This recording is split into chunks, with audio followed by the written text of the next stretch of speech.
एके दिवशी डिग्रजच्या कृष्णाकिनारी मी फिरायला गेलो असता तर या ठिकाणी मी तासभर फिरलेलो आहे आणि वेगवेगळ्या प्रकारचे मासे सापडले आहेत. तर हा मासा कोणता आहे? त्याला मिशा केवढ्या मोठ्या आहेत बघा, पांढऱ्या पांढऱ्या दोन लांबड्या लांबड्या मिशा आहेत. तर मी त्यांना विचारलं हा मासा कोणता आहे? तर ते म्हणाले हा मासा शेंगटा मासा आहे, शेंगटा.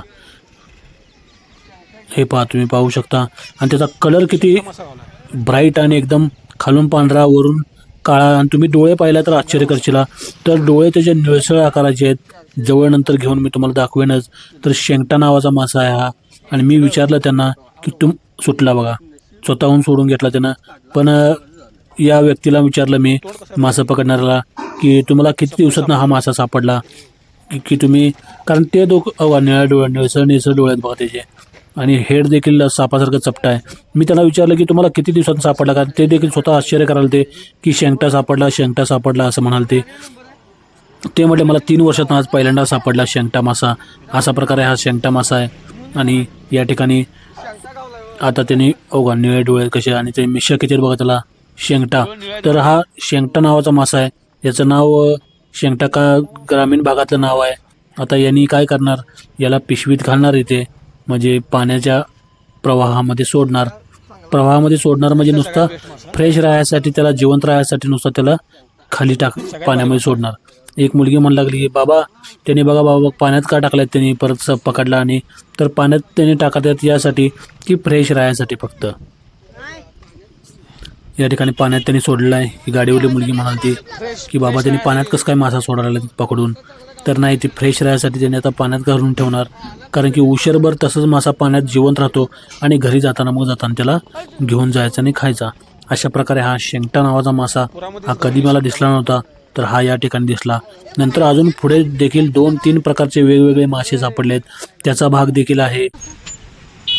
आणि थोड्या वेळानंतर काय घावला, घोगरा मासा. हा कसला मासा विचारला त्यांना. घोगरा, पिवळा पिवळा कलरचा मासा आहे हा घोगरा मासा. तर वेगवेगळ्या प्रकारचे मासे सापडायला लागलेत आज. घोगरा नावाचा कुठला तर एक मासा सापडला आहे. आणि हा मासा देखील पूर्ण तळाशी असतो, पाण्याच्या म्हणली जाते. आणि खूप छान लागतो खायला असं त्यांचं म्हणणं आहे, जे पकडले त्यांचं. आणि वेगवेगळे प्रकार, पहिला शेंगटा घावला, आता घोगरा घावला, आता नंतर डिग्रजच्या कृष्णाकिनारी हे जे जॅकवेल आहे, हे जॅकवेल रंगवायचं काम चालू आहे. आणि मुलं होडीनं प्रॅक्टिस करत आहेत, कारण की स्पर्धा वगैरे सध्या पाणी वाढलेलं आहे. आणि पुराचं पाणी थोडंसं, नदीचा पूर आपला येऊन गेला, तुम्ही पाहिलं पावसाचं पाणी. त्यामुळे आता मुलं प्रॅक्टिस करत आहेत की होड्याच्या शर्ती कधी असतील त्यावेळेला होड्या खेळायच्या. होडी पुलाच्या खालून गेलेली आहे आणि पुलाच्या खालून पलीकडे होडी गेल्यानंतर वर जाताना सगळ्यात जास्त कस लावावा लागतो, म्हणजे ताकद जास्त लावावी लागते.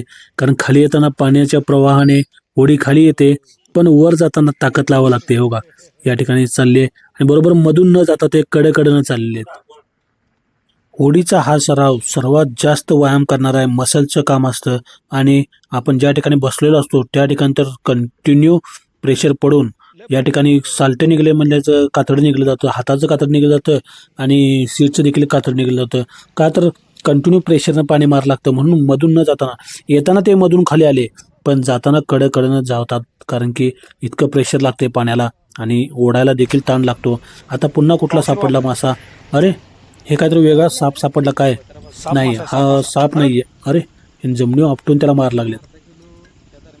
मी म्हटलं त्यांना असं का करलाय तुम्ही, जमिनीवर का आपटालाय? तर ते म्हणले या माशाला जमिनीवर आपटूनच मारावं लागते, का त्याशिवाय हा मरतच नाही. मग हा कुठला मासा आहे? सापासारखा वगैरे दिसायला लागलाय. ते म्हणले वाम आहे, वाम मासा आहे, वाम मासा सापडला आहे. आणि त्याचं तोंड एकदम टोचीसारखं असं एकदम कारी धारदार असते.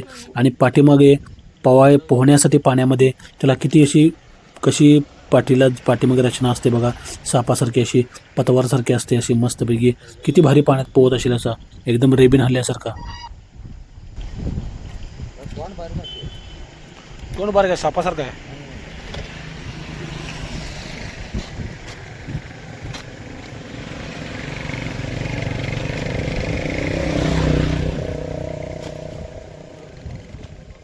डिग्रजच्या कृष्णाकिनारी आज मी गेलो असता, सायंकाळपर्यंत थांबलो तर लोक मासे पकडत होते. तर वेगवेगळ्या प्रकारचे मासे सापडले.